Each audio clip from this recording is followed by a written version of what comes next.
तो अब यहाँ पर समय आपका है, अधिवक्ता भी हैं और बेहतर तरीके से चीजों को बखान करते हैं, आपकी क्या राय है? गौरव भाई देखिए, मैं सबसे पहले पूरे मंच पे उपस्थित पैनल को प्रणाम करूंगा अनुमोदन के साथ जी और 2 अक्टूबर की जो आप ऐतिहासिक यादगार जानते हैं जी उसके लिए इस देश को मैं पुनः स्मृति दिवस के रूप में याद करने की संस्कृति भी करूंगा। जी बहुत जरूरी है कि देखिए पूर्वजों द्वारा की गई गलतियों को आने वाली पीढ़ियां सुधार लें। अच्छा अगर भाजपा के पूर्वजों ने हाँ। कोई गलती की है तो मुझे लगता है उसका प्रायश्चित करने का काल है। अच्छा। और समय है कि उसको प्रायश्चित के माध्यम से सकारात्मक तरीके से अच्छा। उसका प्रायश्चित करते हुए अपने पापों को धो लिया जाए। जी इस देश में जी सबसे बड़ा जो अभी तक ईपीएफ को लेकर के मामला सामने आया डीएचएफएल का आया। अच्छा और मेरी कहीं ना कहीं मेरा व्यक्तिगत एक मत है कि ये जो एनपीएस की एक योजना लाने का प्लान किया गया या कवायद की गई, ये ऐसी डीएचएफएल को दी गई कई ऐसे करदाताओं के भविष्य निधि को लेकर के असुरक्षित जो एक भाव जागा उसको छुपाने के लिए या उसको बचाने की कवायद से अपने नाम सामने ना उजागर हो, इसलिए इस तरह की स्कीम को लाने का एक प्रयास था। ये मेरा व्यक्तिगत मत है, क्योंकि इस देश में एनपीएस की जब बात की जाती है तो एनपीएस पे आज तक आप इस देश के राज्य कर्मचारियों को, केंद्रीय कर्मचारियों को समझाने में नाकाम है। क्या बात है? अगर ये सरकार की सबसे बृहद योजना है, अगर ये सरकार की सबसे सुरक्षित योजना है, अगर ये वृद्धावस्था के लिए सरकार की सबसे मजबूत पायदान की योजना है, तो मुझे लगता है कि मोदी जी हो, चाहे देश के सांसद हो, विधायक हो, नेता हो, मंत्री हो, वो ओपीएस में क्यों बैठे हुए हैं? उनको एनपीएस का लाभ पहले लेना चाहिए था। अपने आप को एनपीएस के दायरे में रख करके सबसे पहले वो ये सार्थकता से साबित करते हैं कि इस देश में एनपीएस से बेहतर विकल्प नहीं हो सकता। क्या बात है? एक समय था जब योगी जी विपक्ष में रहकर जब सांसद हुआ करते थे वो स्वयं पत्र लिखते थे, लेकिन सबसे बड़ी बात 10 अगस्त 2023 को इसी उत्तर प्रदेश के सदन में वित्त मंत्री सुरेश खन्ना जी ने क्या कहा कि सरकार ओपीएस नहीं लागू करेगी, और अभी शमशी भाई ने कहा कि हम ओपीएस का समर्थन करते हैं। तो मुझे लगता है कि पहले भाजपा के प्रवक्ता को अपने सरकार से समझना होगा कि आप सरकार की पैरवी करने के लिए यहां बैठे हैं या आप केवल अपने नंबर बढ़ाने की कवायद में जनता ताकि आपको कल को कोसे ना, क्योंकि लाखों राज्य कर्मचारी इस समय आपकी इस डिबेट को देख रहे हैं। तो दोहरी बात कौन करता है इस मंच पे बैठ करके? ये तो भाजपा के आदरणीय प्रवक्ता ने साबित कर दिया। दूसरी बात पे आऊंगा, चिली जो कि पेंशन सुधार को लेकर के सबसे ज्यादा अग्रणी राष्ट्र माना गया। जब उसने इस तरह की योजना एनपीएस अपने राष्ट्र में लागू की तो वहां पे एक समय के बाद उसे यह प्रतीत होने लगा कि वृद्धावस्था को लेकर के यह योजना बहुत ज्यादा सुरक्षित नहीं है, और इस वजह से उसे पुनरावृत्ति करनी पड़ी अपनी पुरानी योजना पे। तो जब चिली जैसा छोटा देश अग्रसर होकर के ऐसी योजनाओं को लागू करने में अक्षम होता है तो आप तो इंडिया जो कहते हैं कि अंतरराष्ट्रीय स्तर पे विश्व की सबसे बड़ी इकोनॉमी हो गई है। बिल्कुल, आप तो ट्रिलियन की बात करते हैं, ऐसा ट्रिलियन जो कि इस देश की इकोनॉमी बढ़ा रहा है और कर्मचारियों की जेब की घटाए जा रहा है। तो मुझे लगता है कि इस देश के डीएचएफएल जैसे घोटालों को छुपाने के लिए एनपीएस जैसी योजनाओं की कवायद की गई थी। अब सबसे बड़ी बात, एनपीएस की जब बात होती है तो एनपीएस का अधिकतर जो भुगतान है वो केंद्रीय रिकॉर्ड रखने वाली एजेंसी सीआरए के खर्चों को मेंटेन करने में जाता है। जिस तरीके से एक छोटा उदाहरण मैं आपके सामने रखना चाहूंगा, डीमेट खाते के लिए हम 4 रुपए प्रति वर्ष की लागत से भुगतान करते हैं, लेकिन जब आप एनपीएस की बात करेंगे तो 240 रुपए का भुगतान प्रति वर्ष आपको करना पड़ता है। ये विभेद क्यों?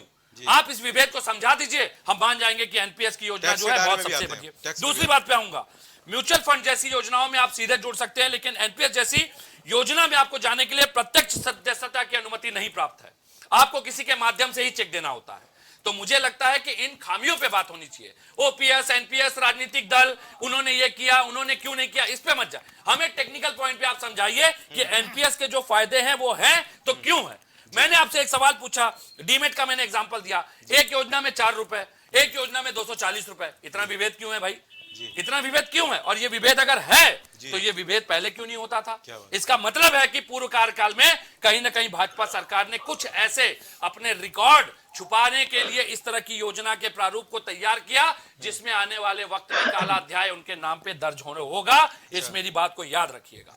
और सबसे बड़ी बात है, एनपीएस में लगाए गए फ्लैट शुल्क का मतलब होता है व्यक्ति प्रतिमाह 500 रुपए बचाता है। मान लीजिए उसे फीस और शुल्क के लिए 12% या अधिक का भुगतान करना होगा, भले वो फंड 10% नाममात्र रिटर्न देते हो, लेकिन वास्तविक रिटर्न जो होता है माइनस मुद्रास्फीति नकारात्मकता 12% या उसके आसपास होता है। तो जब आपका पूरा भविष्य निधि आपकी एक शेयर मार्केट एक जुए पे आधारित है तो मुझे लगता है कि ये तो हमारे शास्त्र पुराणों में है कि जुए से कभी किसी राज्य का, राष्ट्र का, किसी का भविष्य सुरक्षित नहीं हुआ।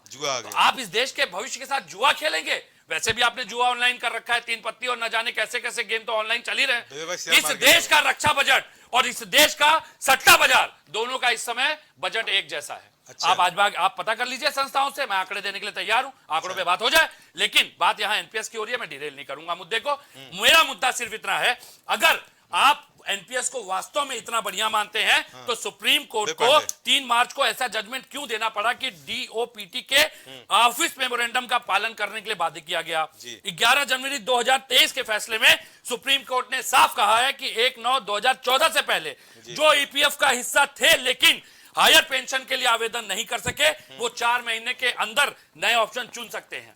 अब सबसे बड़ी बात, सुप्रीम कोर्ट का जजमेंट, उनको तो पता है कि जो केंद्रीय कर्मचारी वहां लड़ रहे थे या राज्य कर्मचारी जो उसका हिस्सा थे, लेकिन क्या हर विभाग के निचले स्तर के पायदान तक के कर्मचारियों को इसकी जानकारी होती है? बिल्कुल नहीं।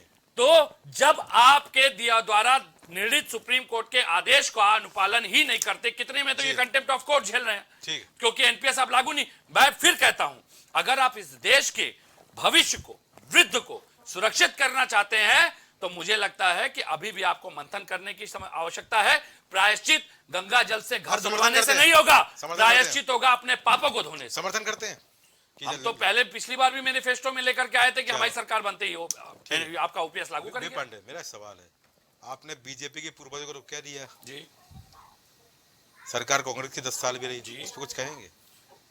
क्योंकि विशाल कुमार यादव बोल दिए देर रात दुरुस्त है, उन्होंने पल्ला झाड़ लिया, आपकी क्या राय है? मैं बड़ी जिम्मेदारी के साथ इस बात पूर्वज आप याद दिला रहे थे, पूर्वजों की बात आई है, पूर्वजों की बात होगी भाई। मैं फिर जिम्मेदारी से कहता हूं कि कांग्रेस पे सवाल उठ रहे हैं, चलिए लाजमी है, लेकिन डीएचएफएल को 2268 करोड़ रुपए यूपी पीसीएल के क्यों दिए गए? भविष्य निधि के। अच्छा, अगर कांग्रेस की तुलना आप भाजपा से कर रहे हैं या भाजपा की तुलना कांग्रेस से कर रहे हैं, तो मैं आपको एक चीज याद तुलना नहीं कर रहा हूं, मैं तो समय बता रहा हूं आपको। हाँ ठीक है, मैं आपकी बात को मान लिया। मैं बीजेपी को 10 साल के लिए बोल रहा हूं, उनको ही बोलूंगा। मैं आपकी बात मान लेता हूं, मैं आपकी बात मान लेता हूं। अगर आप द्वेषपूर्ण राजनीति करना चाहते हैं तो आपके और कांग्रेस के अंदर विभेद क्या रहा जी? कांग्रेस ने तो जो इस देश को नवरत्न पंचरत्न योजना दी थी, वरिष्ठ नागरिकों के लिए जो आरक्षण दिया था, आपने तो कोविड में बंद कर दिया, और कोविड में बंद करने के बाद आप आज तक उस योजना को चालू नहीं कर पाए। ये योजना वरिष्ठ पेंशन, वरिष्ठ लोगों के लिए जो आरक्षण की योजना थी, ये उनके लिए थी जो देश के आजादी के 60 साल तक इस देश को योगदान देते रहे विकास की नीति पे। लेकिन भाजपा ने उसको क्यों बंद किया? मैं सवाल उठा रहा हूं। तो अंतर मुझे लगता है, देखिए, एक अच्छी और स्वच्छ राजनीति का सबसे बढ़िया पैरामीटर ये होता है कि आप सकारात्मक चीजों को देखिए। और सबसे बड़ी बात, सरकारें कौन चुनता है? सरकारें जनता चुनती है, आप चुनते हैं, मैं चुनता हूं, आम जनमानस चुनता है। अगर आम जनमानस कह रहा है कि उसे ओल्ड पेंशन चाहिए, तो आप होते कौन है न्यू पेंशन स्कीम थोपने वाले? सबसे बड़ी बात, अगर आप एनपीएस के इतने पक्षधर हैं, तो आप बताइए मुझे, रातों रात जब इलेक्ट्रल बॉन्ड का चंदा आप लेकर के आए थे, चंदे का कानून लाए थे कि विदेशों से आने वाले 20,000 के ऊपर के फंड का कोई जानकारी, कोई हिसाब किताब किसी को नहीं दिया जाएगा। आप अगर इतने निष्पक्ष हैं, आप अगर वास्तव में राष्ट्र हित की बात करते हैं, आप अपने 10 साल के चंदे का ब्यौरा सार्वजनिक कर दीजिए, हम एनपीएस को समर्थन कर देंगे। ठीक है।